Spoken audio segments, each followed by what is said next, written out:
Good morning.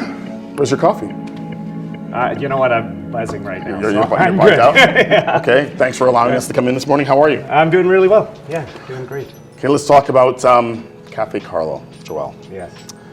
When I see when you opened, 1989, I'm an 80s, I'm not going to say I'm an 80s baby, but I was a teenager in the 80s. You know, I'm dating myself here. You're thinking, why should I say that? I was In my 20s and the 90s. 89, you were not a teenager. I was a teenager, I was 19. Oh, that's okay. That's still barely a teenager. Yeah, okay. Right, so you're coming up to 30 years. How does a restaurant stay in business in Winnipeg for 30 years? 30 years, good people, no question. I mean, we're just surrounded by some of the best, and the staff that we've had since day one has been absolutely amazing. These guys have carried this restaurant, and it just always seems that when there's a gap, somebody just steps right in and brings the game up. It's pretty fantastic. We were really lucky and super blessed overall to have that. So. For sure. How do you find good staff? Usually it's just word of mouth. We hire a lot of people just from friends of friends, and when somebody leaves, one of the first questions is always, hey, do you know anybody who might be looking for a job? So, and that sort of builds on it, and there's this long sort of history of people being connected to one another. It's almost like a family tree. So that's one of the main ways that we'll do that. And sometimes, you have to reach beyond that, and sometimes it works, sometimes it doesn't, but for the most part, we've been really lucky, and we let people sort of find their place. We give them time, and that helps a lot. Right, sure. Well, if you're getting a referral from someone who is good at what they do already, that's always a good start, right? That's right, exactly. So, and of course experience matters, and having the skill set matters as well, but there's always a leap of faith, and you got to trust people to do their job. I'm not somebody who really likes to tell people. I like to just let them figure it out and not be afraid to make decisions. And sometimes we make mistakes, but we learn from them. And I'm not going to get down on people for taking a bit of a risk and letting themselves be themselves, and expressing themselves. Whether it's in the front or in the back, it doesn't matter. Everybody has a role to play. So I think those things are what has allowed us to sort of just keep on rolling along for 30 years. Yeah, that's a good philosophy. Yeah. Well, kind of a hard one to go by in the restaurant industry, right? Because your servers are they're your front face. Yeah. They represent your restaurant. So for you to trust them enough to actually do it on their own accord. Yeah, well, I mean, the story, we hear it all the time. So I'll hire a new server and I don't know them at all. And after their first shift, I say, here are the keys to the restaurant. I need you to lock up. And they just look at me like what are you doing? Yeah, you don't know me. But you know what? It works when I just feel that, if you give them that bit of trust, they pay it back to you 100 times over. Totally. So that key story is, you can ask any of the servers. It just keeps coming back. That's why I saw posted for a party here at 2 a.m. Strange. That never happens here. I'm totally kidding. I'm kidding. I'm not. It's funny. Yeah. 1989. Yeah. Your menu probably has changed a lot since then. Massively. Is there anything from back then that actually is still on the menu? We still have a handful of items that are still kicking around. And the menu, when I put an old menu next to a new menu, you see a big change. Right. But if I were to put all the menus in between, it's so incremental that you almost don't even notice the change. So it just kind of evolves. And some of those, like the corn soup and the seafood chowder, those things, some of the pastas in one incarnation or another have been there since day one. Right. And if we were to take them off, I think we'd probably hear about it. So that's always a tough thing too. No right? incentives to do that. But overall, the menu's just evolved and changed, and it's been largely a response to our customers. That's a sort of another kind of approach that we've always had, is to listen to what people say. And sometimes, it's not you say one thing and I respond immediately, but we're attentive to hearing the same things Right. over and over again. And when you hear the same thing repeated to you, you go, well, maybe there's something to this, and let's pay attention. And what can we do to sort of address whether it's an issue or provide people with something that clearly they're wanting from us. And so we keep on doing that, and it works for us. And I've got a great crew, again, you know, I'm gonna keep getting back to that because they're really open-minded. The idea of the really hot-headed chef or that sort of thing, it just doesn't exist here. People cool, calm, understanding that, you know, we're here to provide people with some food. We're feeding them, we're giving them drink, and we want them to be happy. It's hospitality after all, right? So yeah, that's kind of how the menu evolves and where it's come from and where it's going to keep on going as far as I can tell. And so the overall style of the food, has it changed? Yeah, well, what is the style of the food here? Maybe you can tell us. Can't. It's a question we hear all the time, you know. Well, I mean, being in what we call Little Italy, although there aren't that many Italian restaurants, Not as like many it as there used to were be, yeah. 25 years ago. There is that sort of moniker that kind of gets attached to the restaurant as an Italian place, but we've never thought of ourselves really in that way. I mean, I think in the early days we called it Calital, which was a sort of a Southwest American Italian fusion menu. But over time, I mean, you know, people think because we're in Little Italy, it's an Italian restaurant. We do have pastas, but very few of them are really super traditional Italian dishes. So, you know, people ask us all the time, what kind of restaurant are you? And I'm at a loss. I keep waiting for somebody to just nail it and say it to me so I can have a good answer, right? So if you have any ideas, I could use the help. That's awesome. So why did we open in the first place?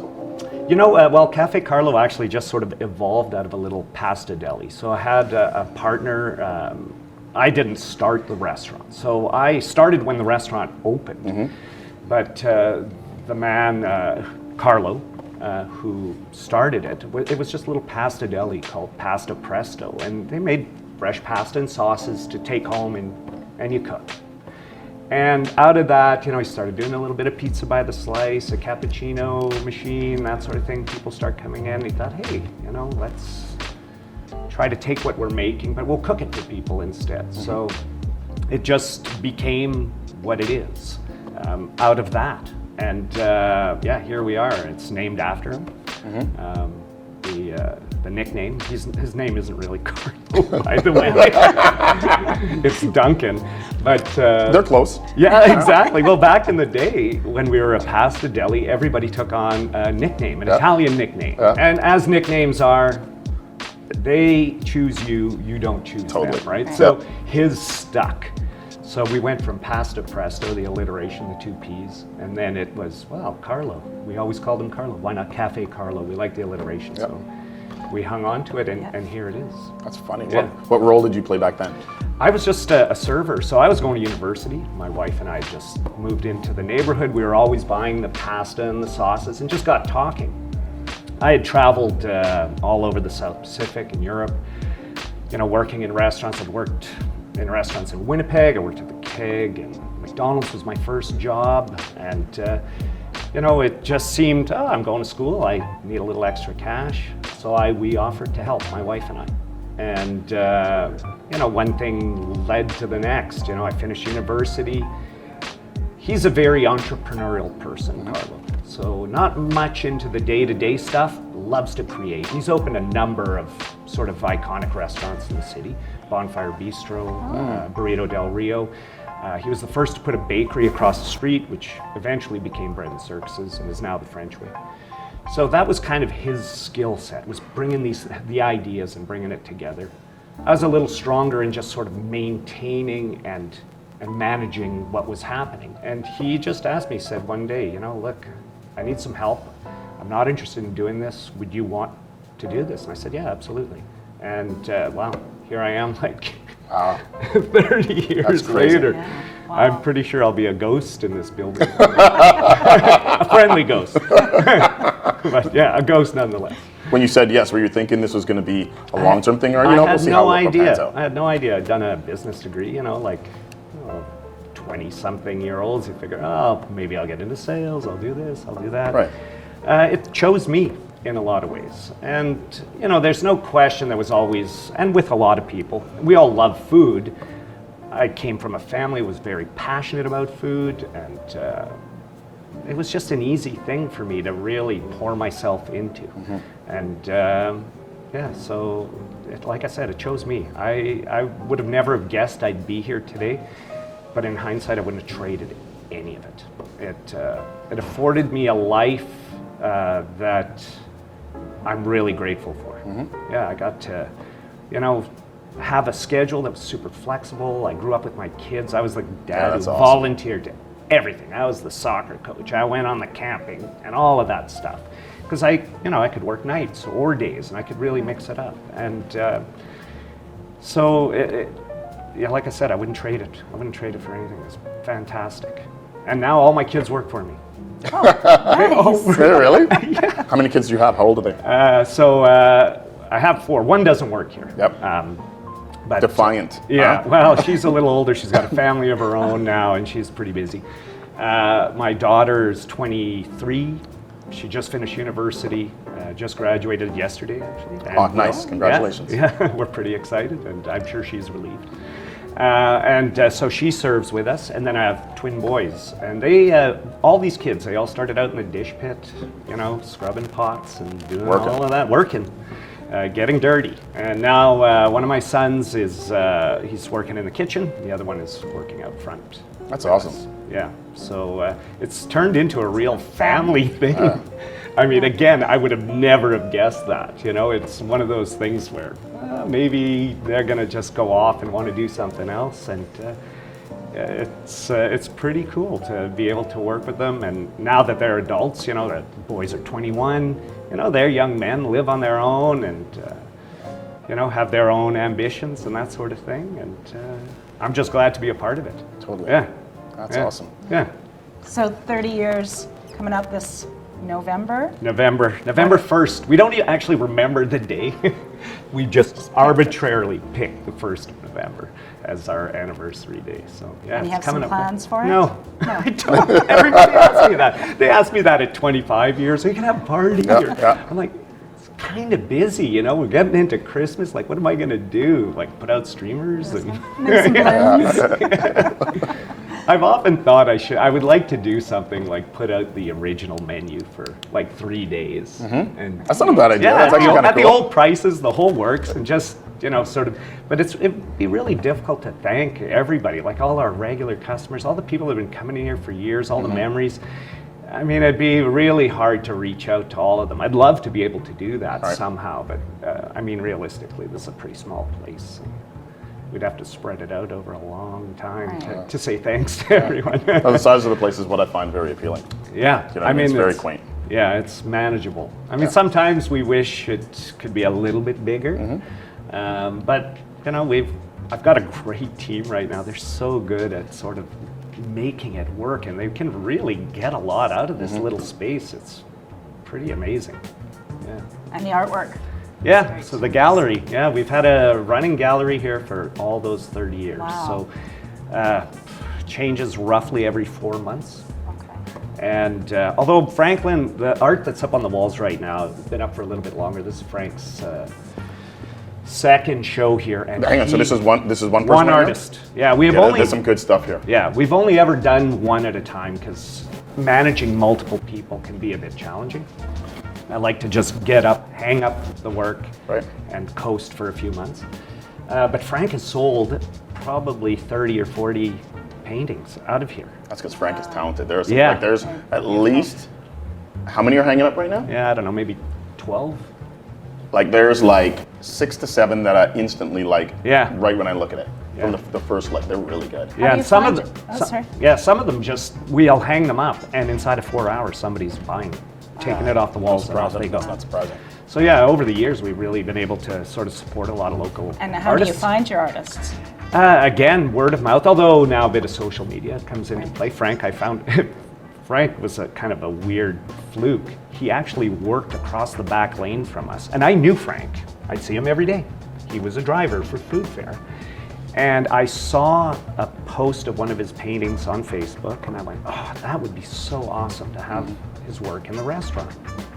So I reached out to him, and he was like, yeah, no problem. But I knew him as Frank, but he was Franklin on this thing. I didn't know his last name. Oh, so you're corresponding not knowing it's the guy you know already. Yeah, until he shows up for our meeting. Like, what are you doing here? Yeah, exactly. It's me. I go, those are your paintings. Yeah, so yeah, it's pretty funny. And having his work up has been great. And just meeting all the artists over the years and switching it up. And I think our customers really like it too, because it kind of gives it's kind of a change to the restaurant without making a big wholesale change, right? So that's very nice. Yeah. Let's talk about the food. Yeah. You know, you obviously have some things that are mainstream, like you said, some of the favorites. What's number one? The number one, well, we know is fed chili. Yep. Far and away. Single best-selling item in the restaurant. Ironically, not one of the first menu items. All right. Yeah, it's only been around for maybe, out of the 30 years, maybe 20 years. Oh, it's just a rookie then. Oh, only yeah, it 20 is. years. It's a rookie. Oh. And what is that dish? What is It's fettuccine, chicken, chorizo, cashews, chili cream sauce. That was my dish. That was the very first time I came here. That's what I had, and I kept going back to Yeah, it. and it's that So, dish I that didn't haunts realize the name. people. It's really taken on a life of its own. And I've told this story to many people before about how, you get to a point where we did it as a special, and then people keep coming back and ask. It wasn't even on the menu. Oh, we had that dish on, last Friday or a couple Fridays ago. That they're wanting you to make it off the menu so many times. And it's like, well, there's something to it. Again, we're listening, right? But anyways, so eventually it goes on the menu, and then all of a sudden, that's all we're making. It's almost frustrating because we have other things.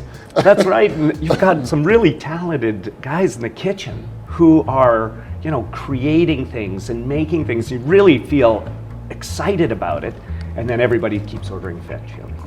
After a while, though, I just learned to surrender to Totally step Yeah, up. you just go, look, I'm actually kind of lucky. Isn't that what everybody sort of wants in the restaurant world, is to have their item? I mean, their Big Mac or their, you know what I mean? You have your thing. People just keep coming back. That's right, and we see it all the time. People don't even open up the menu. They just sit down, yep. I know what I'm having. Order 99 times out of 100. I'll just look at them, I go, I know what you're having.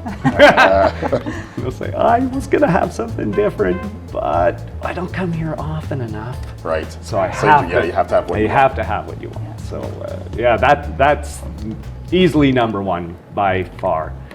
And another dish is like the seafood chowder is one of those things. I can't tell you the number of times I've had somebody tell me it is the best seafood chowder they've ever eaten anywhere on the planet. Is that right? Yeah, from the East Coast, the West. We're a landlocked province. And so people are not really expecting. But it comes down to like some really good fundamentals. And our chef has been amazing in implementing that. And it just shows right across the board. So a dish like seafood chowder, which is you can see anywhere in a lot of menus all over the world, is consistently being sort of thought of as a cut above. And there's no cutting corners with these guys, and makes a huge difference. That says a lot, especially for something that's made in a ton of places, right? That's right. And like I said, we hear it all the time. And it's just, it's really flattering and it's nice to hear. But I'm always kind of surprised. And, you feel a little bit of pride, that comes with that. And I think Dave's probably made millions of liters of that soup over the years. And every single day. But it's like automatic for him. And I still dip my bread in that soup every day he makes it. That's awesome. That's the best part, right? Yeah. Okay, so I'm going to read something here. Okay, so over the years, you've had, obviously, people have done tons of articles, awards, kind of thing, but a couple that stand out to me, which is 2015 TripAdvisor Award of Excellence. The award is given to establishments that consistently receive positive reviews from satisfied customers from around the world. For a business to qualify, it must maintain a TripAdvisor rating of at least 4 out of 5, have prompted a certain number of reviews, and been on TripAdvisor for at least 12 months. And Marion Warhaft says, longevity doesn't always prove quality, but at Cafe Carlo, it is. So that's my question is, what's your philosophy behind your approach to food and service to consistently keep the quality of both high? Right. So first off, with the food part of it, I had mentioned the fundamentals. So there's real building blocks and basics that come to the way we're doing things. So everything that we do here is, I don't want to oversay it, but most everything is made from scratch in-house. Soup, stocks, desserts, and it's made with as good an ingredient as we can source out. So those building blocks really sort of take a lot of error out of things. That starts with the food. If That's the food right. is good, it's good food. So you've got that. I've also got, again, great people who know how to bring those things together in the back. On the service side, it is easily, I mean, I'm a front end guy, I've always been that person. So I may be a little bit biased in saying this, but really the service is what makes the difference every time. Because there are a lot of fantastic cooks and chefs and talented people all over the city, all over Canada. And that isn't to play down what these guys do, because it is pretty amazing. Mm-hmm. But the service end of it is super important. And making people feel comfortable and at ease when they come in here. And I've had excellent people doing it. And I honestly also always said that service begins like in the back. It starts in the dish pit. Like I want these young people that, you know, have been in the hundreds, their first jobs, to understand that their role is super important. We can't do our job well all the way down that line unless they do. So it has to start with them. And it's really impressed upon them how important that is.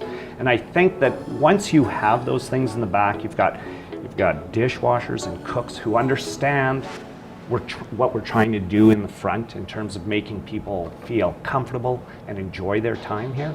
It takes a lot of weight off of the server.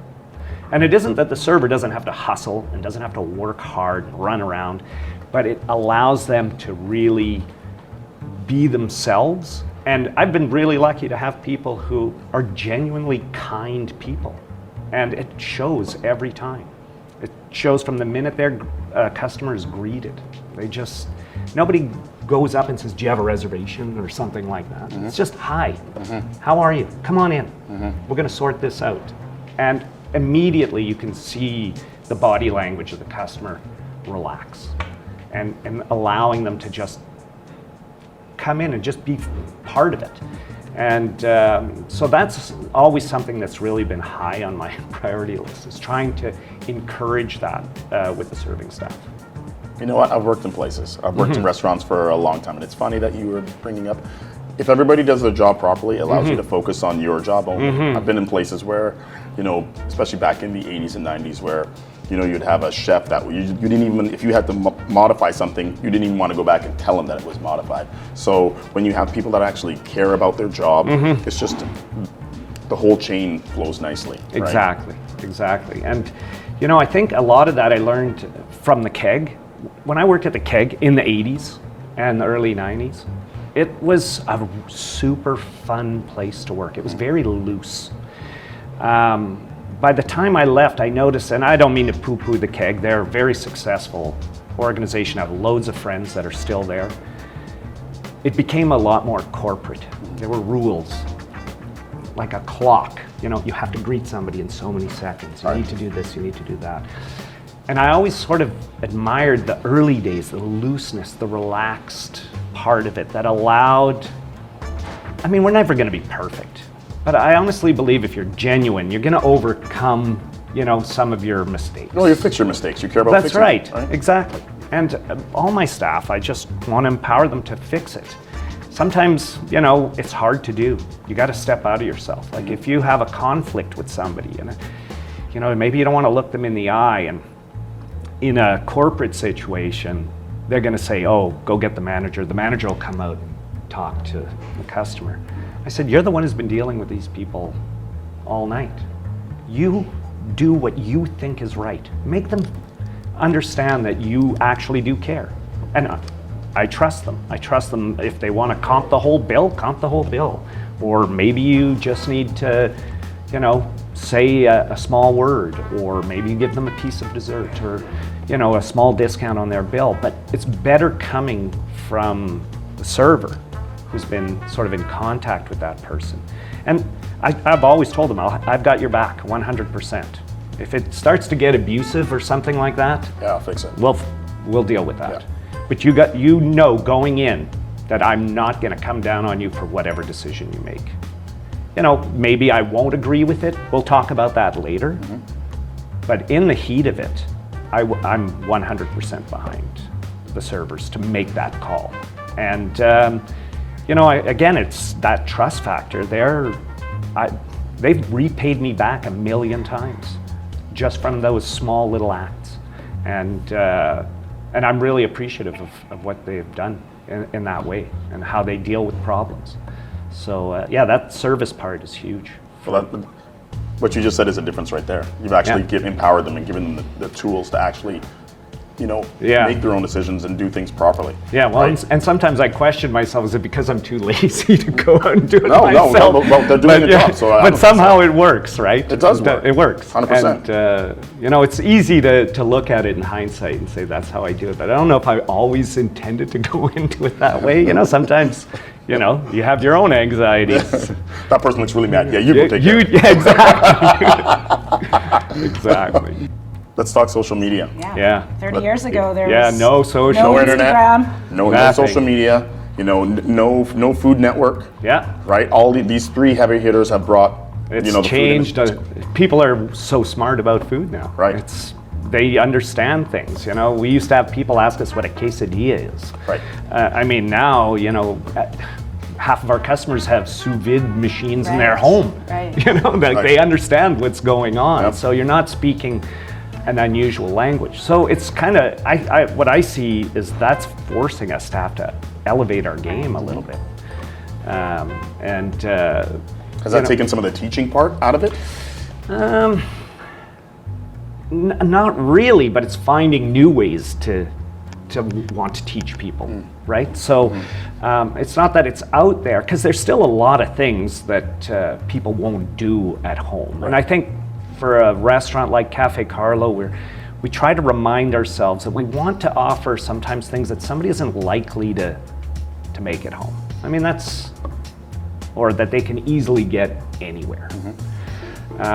So it's, those sorts of things, that knowledge and the understanding of food that people get through social media and television and what have you, is forcing us to really bring up the game a little bit. And I think that's our biggest challenge, easily going forward, is to try to reimagine things in a way that will challenge people a little bit. That is easily the biggest challenge we have now going forward. Right. Yeah. Next 30 years. Yeah. What's our plan for the next 30 years? Next 30 years. One of the things that's really in my head is, so with social media and TV and all of that, you see, and I'm somebody who likes to pay a little bit of attention to what other people do. I don't like super focusing on it, but there's certain trends that you can identify. And certainly I think that one of the big things is, and we've always kind of had this element within the restaurant, is the local element. I would like to see us try to express what it means to be in Winnipeg and in Manitoba really on point, so that if somebody is coming in from elsewhere, they are getting something that is really truly representative of what we do in Manitoba and the ingredients that we have, and trying to offer that to people. But you know, it's easier said than done. It's trying to find the things to get the staff to understand where you want, how you want to put it all together, to really say that dish speaks of the region we're in. And I think that's where it's got to go in a lot of ways. Certainly that and anything plant-based is something that we're seeing is growing enormously. So even our dish, like the feta chili, for example, the number of times I get somebody who asks me, can you make that vegetarian or make it vegan? Mm-hmm. We're on it. From day one, we recognize, you know, people are asking for this. We need to, how are we going to do this without compromising what we are doing, mm-hmm. and give them the full experience, mm-hmm. but still satisfy their dietary concerns.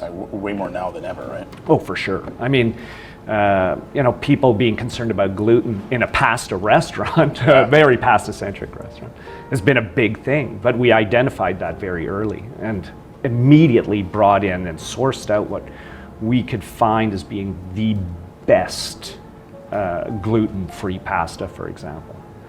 And so that we weren't compromising on flavor, because taste and flavor have always been number one.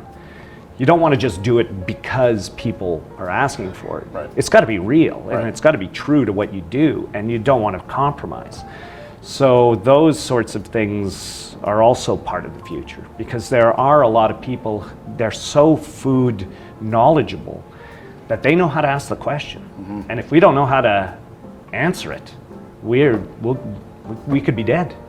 We just need to, it's hospitality. We want to be hospitable, and we want to provide people with what they want. So yeah, that's where it's going in the next 30 years. And hopefully we can really be a big part of that.